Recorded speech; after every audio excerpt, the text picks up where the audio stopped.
Selamat pagi saudara-saudara, kita bertemu kembali dalam doa pagi.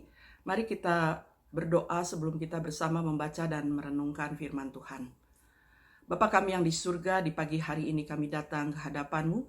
Terima kasih Bapa untuk hari yang baru yang kembali Tuhan percayakan kepada kami untuk kami menjalaninya, untuk kami boleh beraktivitas. Dan terima kasih untuk waktu istirahat juga yang sudah boleh kami lalui di dalam naungan cinta kasih Tuhan. Saat ini kami bersama akan membaca dan merenungkan firman Tuhan. Kiranya Engkau tolong kami, mampukan kami untuk kami dapat memahami akan firman-Mu ini, untuk kami lakukan dalam hidup kami sebagai anak-anak Tuhan. Terima kasih Bapa, dalam nama Tuhan Yesus kami berdoa. Amin.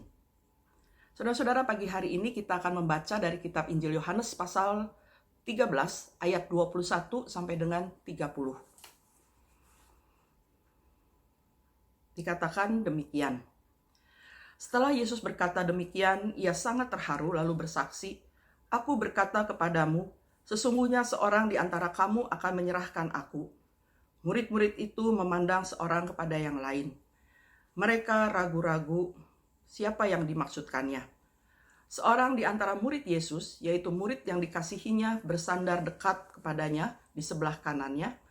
Kepada murid itu Simon Petrus memberi isyarat dan berkata, "Tanyalah siapa yang dimaksudkannya." Murid yang duduk dekat Yesus itu berpaling dan berkata kepadanya, "Tuhan, siapakah itu?" Jawab Yesus, "Dialah itu yang kepadanya aku akan memberikan roti sesudah aku mencelupkannya."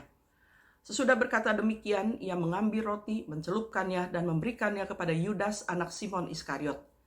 Dan sesudah Yudas menerima roti itu, ia kerasukan iblis. Maka Yesus berkata kepadanya, "Apa yang hendak kau perbuat, perbuatlah dengan segera." Tetapi tidak ada seorang pun dari antara mereka yang duduk makan itu mengerti apa maksud Yesus mengatakan itu kepada Yudas. Karena Yudas memegang kas, ada yang menyangka bahwa Yesus menyuruh dia membeli apa-apa yang perlu untuk perayaan itu, atau memberi apa-apa kepada orang-orang miskin. Yudas menerima roti itu, lalu segera pergi. Pada waktu itu, hari sudah malam. Saudara-saudara, seperti kita tahu, kalau setiap murid Yesus itu memiliki karakternya masing-masing. Mungkin yang paling terlihat adalah karakter dari Petrus, Thomas, Yohanes, dan Yudas, karena seringkali tertulis di dalam Alkitab. Tidak seperti Yesus, para murid yang seringkali tidak mengerti apa yang Yesus maksud atau apa yang Yesus inginkan. Sedangkan Tuhan Yesus justru sangat mengenal betul karakter dari setiap muridnya. Sepanjang perjalanan bersama dengan para murid, Tuhan Yesus juga seringkali mengingatkan, bahkan menegur para murid ketika mereka bertindak atau berpikir secara keliru. Seperti misalnya ketika Petrus dengan tegas bilang bahwa biar semua tergoncang imannya, aku sekali-kali tidak. Dan Tuhan Yesus justru mengingatkan. Tuhan Yesus menegur Petrus dengan mengatakan, "Sesungguhnya malam ini sebelum ayam berkokok, engkau telah menyangkali aku 3 kali." Thomas, demikian juga. Yudas, bagian yang kita baca tadi. Bahkan berkali-kali sebenarnya Tuhan Yesus sudah mengingatkan atau menegurnya. Tuhan Yesus tahu sebenarnya apa yang ada di balik setiap alasan yang sudah Yudas berikan. Kita ingat bagaimana minyak narwastu yang mahal harganya yang digunakan untuk meminyaki Yesus. Yudas berdalih, sayang harga yang mahal itu hanya untuk meminyaki Yesus. Untuk orang miskin lebih baik. Tuhan Yesus tahu apa yang ada di balik pikiran Yudas. Karena itu Tuhan Yesus menegurnya. Dan rencana Yudas untuk menyerahkan Yesus, Yesus juga tahu. Ayat 21 tadi katakan, "Aku berkata kepadamu, sesungguhnya seorang di antara kamu akan menyerahkan aku." Dan dengan sangat jelas Tuhan Yesus juga sudah mengatakan yang mana orangnya. Ayat 26, Tuhan Yesus mengatakan, "Dialah itu yang kepadanya aku akan memberikan roti sesudah aku mencelupkannya." Dan roti itu diberikan kepada Yudas. Tetapi murid-murid yang lain tidak mengerti. Murid-murid yang lain tidak tahu ketika Yudas mengambil dan kemudian pergi keluar ruangan. hanya Yesus yang tahu.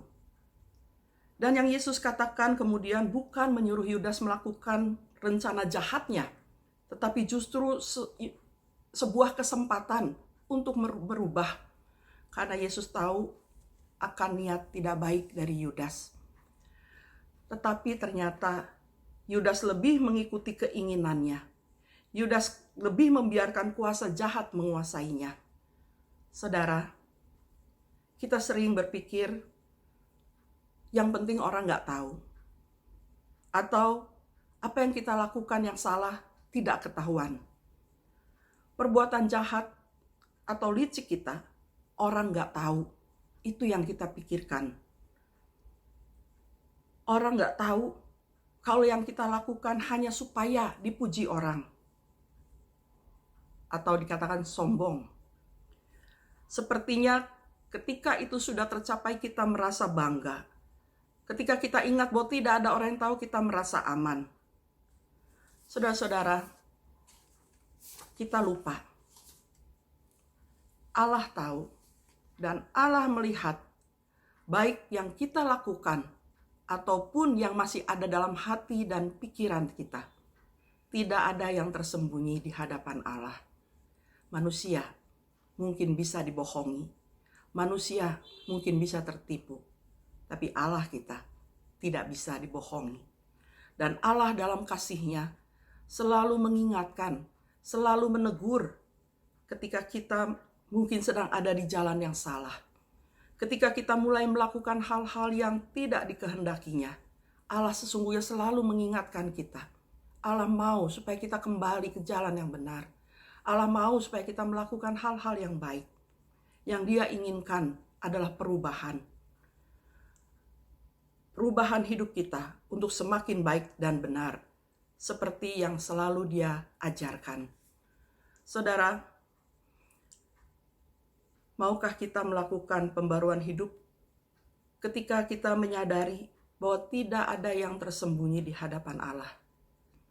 Maukah kita mengakui itu di hadapan Tuhan dan kita mau berubah? Amin. Mari kita berdoa. Terima kasih ya Bapa, untuk cinta kasih-Mu yang begitu besar dalam hidup kami. Engkau yang mengetahui segala sesuatu yang ada dalam hati kami, pikiran kami. Bukan hanya perbuatan-perbuatan kami yang kelihatan, tapi niat yang masih tersembunyi dalam hati dan pikiran kami. Engkau mengerti dan tahu.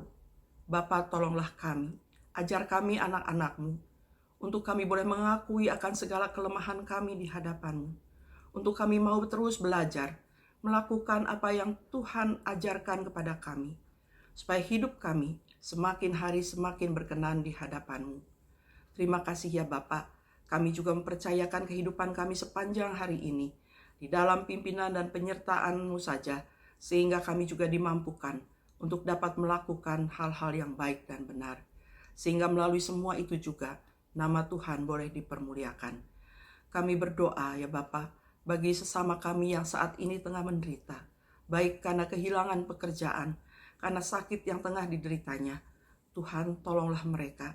Kami percaya hanya Engkau yang sanggup mengubahkan segala sesuatunya. Untuk situasi sekarang ini ya Bapa, Engkau juga yang sanggup mengubahkannya. Karena itu kami hanya datang kepadamu, memohon kepadamu, untuk Engkau sendiri yang mau mengubahkan segala sesuatu yang menjadi lebih baik dan lebih baik lagi. Terima kasih Bapa, kami serahkan seluruhnya dalam nama Tuhan Yesus Kristus, Juru Selamat kami yang hidup, kami berdoa dan bersyukur. Amin. Selamat pagi, selamat beraktivitas, Tuhan memberkati.